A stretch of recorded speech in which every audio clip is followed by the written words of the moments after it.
So this is Tina Hallis with The Positive Edge, and I'm very excited to have Sherry Moss, love coach, with me today to talk about how to stay positive around negative people, how to keep your positive edge, even when you're surrounded or have to interact, work with, live with those people that drain your energy and bring you down. So Sherry has seen some of these challenges in relationships where we have that negative person that we're trying to deal with.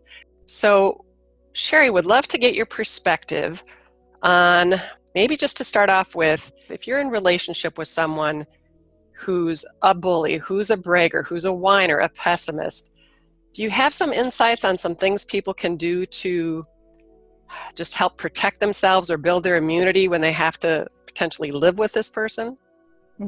Absolutely. I mean, each of those things are different reactions that you can have towards them, but the primary piece of it all starts with love. I know it sounds silly, but when you respond with love rather than fear, that's the foundational piece to reacting appropriately with negative people. And that doesn't always mean allowing them to bulldoze over you and allowing them to hurt you in any way. It just simply means that, self-love first, but also love for the other person can really shift the way that you're responding. So you can still set compassionate boundaries with people and yet not allow them to interfere with how you're feeling or do anything negative towards you. Oh, I love it. Makes perfect sense. I'm wondering if you can give us an example, with any of those different types of negative people. Is there an example that comes to mind you can use? So I give this example quite often with my couples. I use don't use a couple example. I use a customer service example. So the first thing with dealing with somebody who's irate or angry, coming at you and trying to attack you in some ways, especially verbally. We're not necessarily talking physically because then you got to arm yourself, but you know what I mean. So customer service takes a call from somebody who's angry that their bill is wrong, and the person is screaming and yelling and, you guys need to get your stuff straight. And how does a customer service person, effective customer service person, respond to that? Well, first of all, they start by building rapport with the other person. They're acknowledging and validating what's going on. Oh my goodness, I'm sorry that you're going through this right now, right? So I'm acknowledging that you're hurting, you're upset, you feel like something's been done wrong to you. I'm not defending myself because that just fuels that fire from the other end.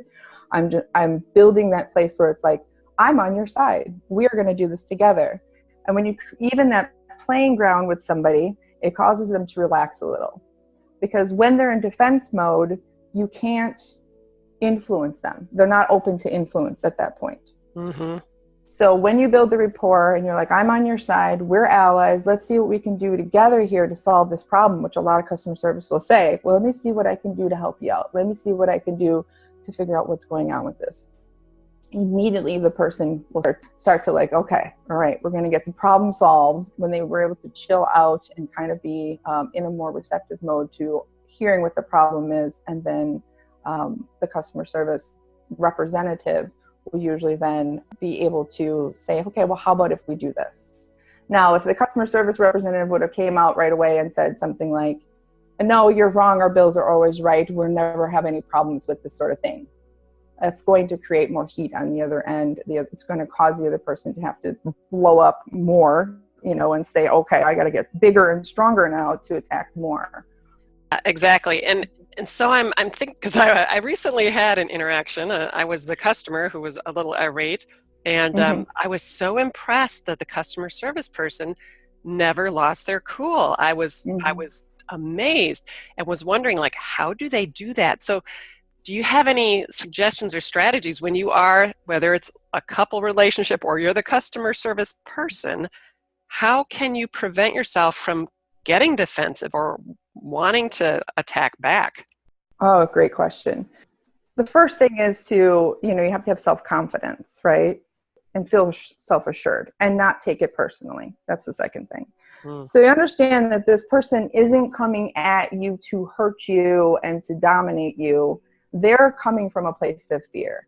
And that's where we run into this. If we're looking at them love and compassion, we're understanding that their reactions are not coming from a place where it's evil It's coming from a place of fear, and they're reacting to that fear. They're feeling insecure, so they need to gain control so they feel secure. And so when we see them in that context of, oh, this person is actually fear-based right now, then we can address that underlying emotion rather than the surface emotion that we're seeing. Mm-hmm. I teach my couples that all the time. What is she really saying behind what she's saying, right? Does she really want you to put the shoes away, or is she really wanting you to feel like, a team and a partnership in this family? You know, there's always some reading between the lines of why people are acting and responding the way they are. And it's usually coming from, if it's a negative way, it's usually coming from a place of fear. And when you see people as being fearful, it's easier to have compassion for them.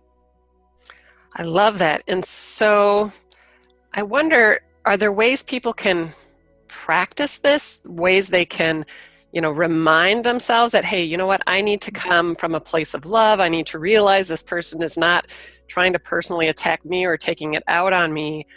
Well, I think what happens is when we react with taking things personally and reacting with fear or reacting with anger, we have to know that we are also coming from a place of fear. Mm-hmm.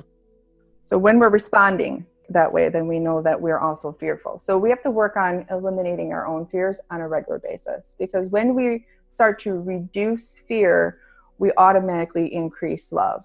And if you're doing both at the same time, then you're just doubling the effects of being in that position. And yes, we should be practicing this every day. You can practice this when you're not dealing with anyone. When you see a Facebook post that makes you mad, you can ask yourself, like, what is this triggering me? What fear is this triggering in me? I'm afraid that this means that people are going to be like this and that they're going to hurt other people, or whatever. You try to identify where the fear is in you that's triggering this negative response, and then treat yourself with love and say, okay, and ask yourself, is that really true? Is that possible? And then what can I do about it?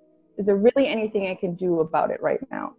Then that kind of can calm you down, and then say to yourself, now how can I look at this from love's perspective? What would love do in this situation? Not even in front of anyone, that's just by yourself.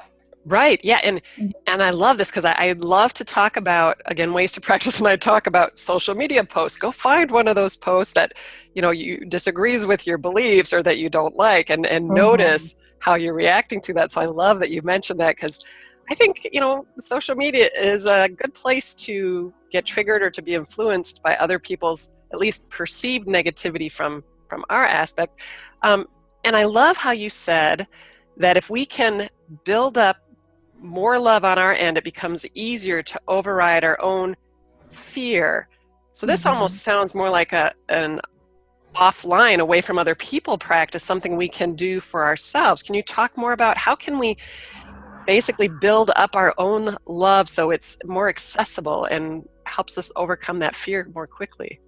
I think that this is again going to probably sound a little silly, but I think that we are love. I think that that's just naturally, intrinsically who we are. And somewhere along the line, we've learned to fear, maybe in our primitive world where we were running from a saber-toothed tiger and we had to build adrenaline to get away.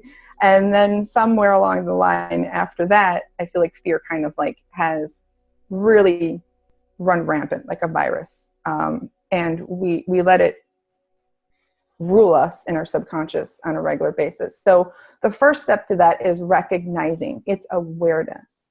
It's, where am I feeling fear? And you would be surprised as to how deep these go and on how many levels and how much we fear in everything we do, in our actions and reactions, in our belief systems. And a lot of them stem from our belief systems. So we have fears of abandonment, fears of rejection, fears of being alone, fear of being disappointed or disappointing other people. I mean, they're all over the place within our subconscious, and they're all attached to these different aspects of different beliefs that we have, and they kind of rule us. So when we're first aware of them, we're bringing them to the consciousness, right? We're saying, oh, look at that. And once we can see something for the way that it is, then it's easier to have control over it. So we end up being in the driver's seat of our life, our thoughts, our feelings. rather than being victim to it. Or what a great approach, great strategy. We're kind of getting close to the end here, so I just wanted to say, is there any other insights, strategies, takeaways that you'd really like people to remember when it comes to, staying positive around negative people, interacting with them, just, having them in your life? Yes, I think that the most important piece to this whole thing, obviously I said it's love and loving other people, but we can't do that until we effectively and strongly and confidently love ourselves. And when we're able to really love and accept ourselves for who we are, I mean, kiss yourself goodnight every night, like that kind of love where you just really appreciate all facets of you, how much you've learned and how much you still have to learn, and how all of your flaws, all of your faults, quote unquote faults, because they're just, lessons to learn or differences between you and the rest of the world. When you love all of that, I mean, unconditionally, it doesn't matter how you are or where you are in your life, you love that you are you and uniquely you, then it's so much easier to do that for other people.